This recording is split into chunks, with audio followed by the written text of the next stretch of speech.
Hello, welcome. I'm Whitney Kobrin, love coach and owner of Heart Hunters Love Coaching, your host for today. I want to open with a question for you. How do you feel about your life? How do you feel about your day to day? How do you feel about your big goals? How do you feel about what you've accomplished, the things that you want in your life? Now, I'm a coach and I work with women primarily who are looking for love lives, who are single, who don't have a partner, or who have struggled in love. But what I found is that there's an underlying theme for everyone who doesn't feel good about their life. And we think a lot about our thoughts and our emotions and our physical actions. And there's a lot of power in those things. And we must address them. We must address what thoughts go through our head and what emotions we have. But one thing that's often neglected is our beliefs. And I'm going to share my screen with you right now to really show you in detail what I mean by beliefs, because a lot of times people think of certain kinds of beliefs, like religious beliefs or beliefs that we talk about. But that's not really what I mean here. What are beliefs? Beliefs are our convictions, our philosophies, theories, undercurrents, or values. And what you don't realize is that you have loads and loads and loads of beliefs, but they might just be ingrained so deeply into you that they are just subconscious. It's like we believe that trees have green leaves, and so we never think about it again. It just is. But what if you had a parent who often abandoned you, who would come back home and then leave again for months at a time or even years at a time? That belief would get so deeply ingrained in you that people who you love leave, that it often will be carried with you throughout your adulthood, creating a life where there's this confirmation bias and all of a sudden you are attracting people who leave. So we're going to talk about what are beliefs, and then how can you start to discover where your beliefs are holding you back? And then how can you use these beliefs to get the life that you want? Because beliefs are the thing underneath that are directing all of our thoughts, all of our emotions, our actions, the way that we react to the world and others, the way that we interpret our world and the behavior and actions of others, and the way that we understand the world. And beliefs are funny because we don't really address them when things are going well. So there are two kinds of beliefs. We have reinforcing beliefs, which guide you to a happy life.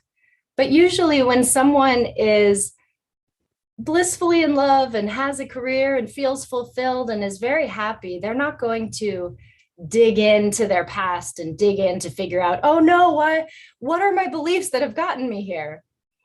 Usually what happens is when we don't have what we want in life, then we want to find out, okay, let's get to the bottom of this. What are the beliefs that are limiting me in what I can achieve, in what I can have?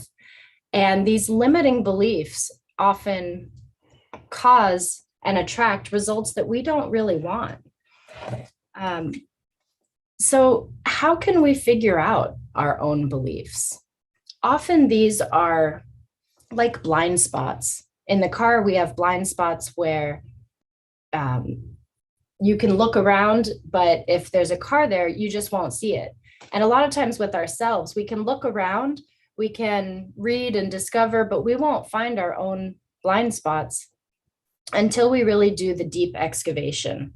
And that requires just going through your life, starting at your childhood and thinking about what comes up with you, what memories do you have?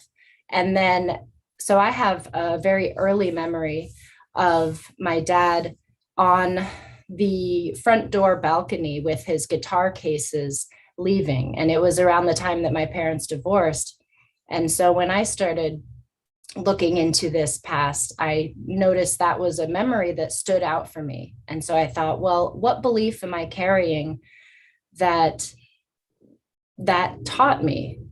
And that taught me that my dad was going to be far away, that the man I loved was going to be far away, that I needed to go after him, that I needed to reconnect and find him. And it's one of the things that caused me early on in my life to have really negative love relationship experiences, because nobody wants someone that's chasing them or that's clingy, or that's operating out of desperation.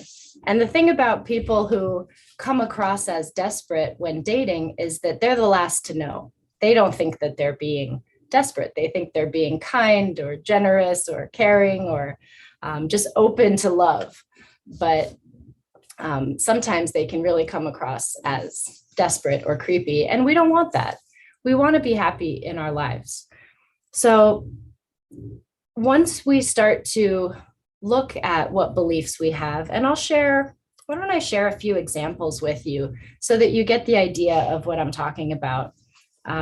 So a lot of people have a belief that they're not enough, that they're not good enough. Other people deserve this thing, but they don't. And so it can cause us to settle for less than we deserve. It can cause us to settle in a situation where we're not happy, and then we just are sad or get depressed or get anxious or mopey. And that just becomes the life that we live because we believe that that's all we deserve. We believe that anything more is too hard for us because we're not capable. And it's just not true, because the great thing about beliefs is that if you turn them around and reframe them and then believe that with effort towards having that, that will become true. So if you change your belief to, I am enough, I am deserving, I'm deserving of a great life.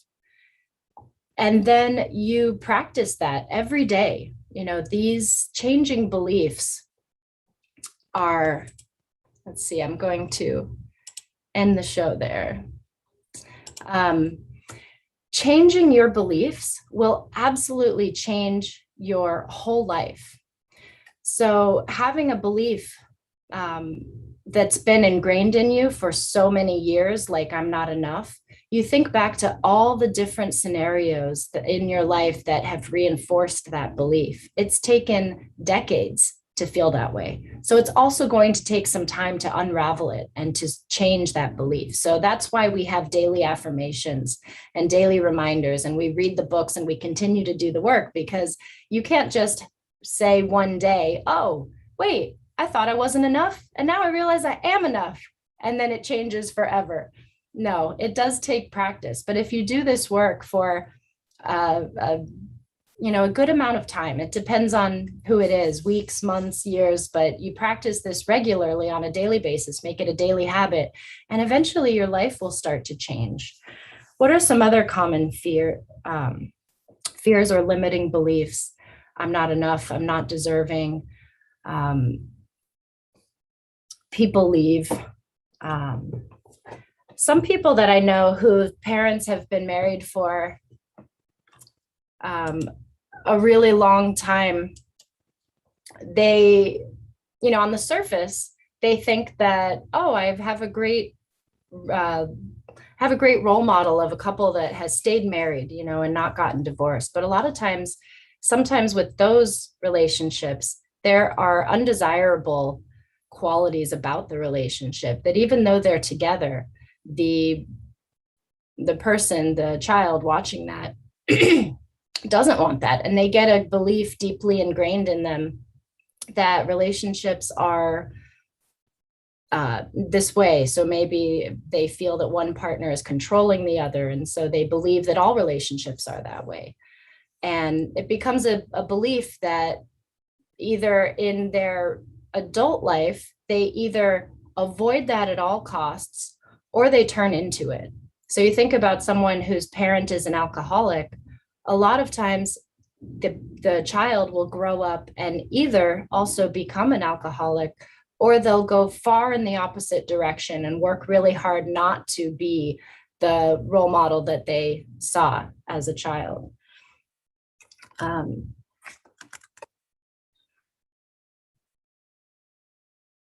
Other beliefs that people often have are that they're not successful enough, not smart enough, not attractive enough.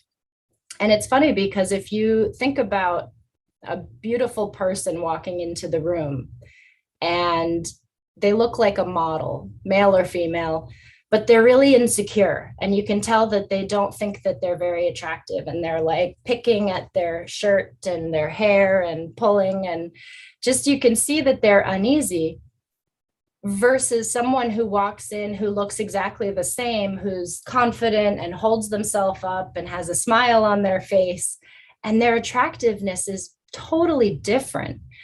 And it's because of what they believe deep down, if they believe that they are attractive or not. And these things can also change from day to day. Sometimes we have a day where we just feel amazing and everything looks good and everything feels good. And those days tend to unravel really positively, and good thing after good thing after good thing happen. And there's other days where we feel like we just wake up on the wrong side of the bed, didn't get a good night's sleep, we're angry, we're upset. And then what you notice is one bad thing leads to another and another and another, and it unravels in a really negative way. It's like if you wake up and you're cranky and grumpy, you might slam the coffee mug down and then you spill it everywhere. And then you're, oh, great, now I spilled. So you go down to the floor and you bang your knee because you're wiping it up. If you're having a bad day, I encourage you to interject and work on those beliefs. Say, what do I believe right now? I believe I'm grumpy. I believe I'm in a bad day, a bad mood. And then you can reframe that belief and say, you know what? I know I feel this way right now, but I really want to have a great day. So you know what? I think today is going to turn around. Today's going to turn around. Good things are going to happen. And then that's how that will often play out. Other limiting beliefs, a lot of times people get limiting beliefs about the opposite sex. So men might believe that women are controlling if their mother was controlling. Women might say, well, I can't trust men because their father was untrustworthy. If you were teased and people didn't understand you as a child, a lot of times you'll carry a belief with you that people just don't understand me. And it's interesting how different people operate with these different beliefs. Some people will be very open about them. Oh, people don't understand me. I'm weird. I'm just a different person. I'm just different. And they'll carry this like their badge of honor, like their story, but it still limits them, because when they believe that that's always going to be the case, then they're not open to the idea that sometimes people do understand you. And then other people hide it deep down. So if someone was teased and felt misunderstood and they carry a belief that people don't understand me, they might push it down deep, and it only comes out when they're alone and at their own time. And they might overcompensate and try to make people try to fit in and get people to like them and understand them. So there are exercises you can do.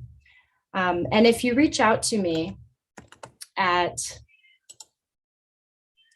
hearthunterslovecoaching.com, reach out to me and I can share with you an activity that will help you to discover your limiting beliefs, because these blind spots are really difficult to figure out without help. But there are things you can do, even if you don't hire a coach who will help you to see them. There's activities you can do to look around your own mind and your own subconscious and pull things out, like your childhood story, like including past relationships, looking for the patterns. And we've talked a lot about that. A lot of times people will have certain beliefs that just cause them to repeat the same patterns over and over again in relationships. And if you've ever had a partner that you just can't let go of, even though you know logically that you need to, but you're just being reminded of that person, or you break up and get back together and break up and get back together. It's very easy to say, well, this person just belongs in my life. They must need to be there if they keep coming back. But one thing that I've learned is that we will continue to repeat the same patterns, and sometimes with the same person, when we haven't learned the lesson yet. So I encourage you, if you're in that kind of relationship or pattern in your life, to really ask yourself, what is the lesson here? What have I learned from this? What do I need to know to move on? And I had a relationship like that many years ago where I really, really liked this person, and he just wasn't really showing up for me. And we broke up, we got back together. I tried really hard to make it work. He was somewhat avoidant. I was somewhat anxious, if you're familiar with attachment styles. And in the end, I finally got to a place where I said, I know you say you love me, but I just don't feel loved. And his answer was, why don't you just push down all your emotions like I do? And at that moment, I realized, oh, I needed to learn this lesson. I needed to finally see that I don't need to chase after someone that I really like. I need to have someone that we have an equal relationship, that they're coming after me just as much as I'm coming after them. And I don't have to overcompensate for someone who's incapable of sharing their emotions with another person. I don't need to overcompensate for someone that's not capable of really loving and opening their heart to love. I learned in that experience that I deserved to have real love. And it was right after that that I met and married my husband. So, which is a whole other story. But with our limiting beliefs, you want to also look at the people around you and think about your relationship with them and what beliefs you hold because of them. What beliefs do you share with them? And sometimes we share beliefs with people that are not accurate, and we wallow in them together. It's like, how are you doing? And I remember before pandemic, we used to say, oh, I'm busy. And the other person would say, yeah, I'm really busy too. And it would just be this like agreement that everyone shares. And we do this now. When whatever your belief is, you'll look for other people to agree with you on that. And a lot of times we get into this victim mentality with it too. So the opposite of being a victim is being radically responsible for your life. And when you are radically responsible for your life, you accept that the life that you have is because of you, not because of the economy and this and that and everyone else. And you realize that you have the power to create your own life. And it takes effort, and it takes work, and it takes showing up, and it takes changing your beliefs. But the opposite of that is being the victim. And the victim likes to complain, likes to wallow, likes to not try very hard. They feel like they're trying hard. Sometimes they are running, but they're spinning their wheels. They're not really getting somewhere. So if you find yourself in a place where you answer the question, how do you feel about your life? And you feel sad, depressed, disappointed, angry, resentful, frustrated, I encourage you to dig down and think about the thoughts that go through your head. How do you talk to yourself? What's your self-talk like? And then go deeper and try to find the beliefs that are the spring from which those thoughts come out. And when you identify what those beliefs are, the next step is to reframe them into a belief that will help you to get the life that you want. And I've seen this work over and over and over again with clients. I've seen someone who was so sad, in desperation, tears every day, overwhelmed with her love life, with work, with responsibility, and everything. And over the course of changing the limiting beliefs, she evolved, and all of a sudden she just was happier. And what's funny is her job didn't change. Not much changed in her life. She was living in the same place, had the same son, was still single and dating. And yet her whole life, which is the view from which you see your life, changed from being negative and sad and depressed to being positive and excited and happy and hopeful. And when your mindset changes like that, all of a sudden other things do start to fall in place. And eventually she did meet a new love and did have better communication and balance with her work. And so the actual lifestyle started to change as well. But it all does start with your mentality.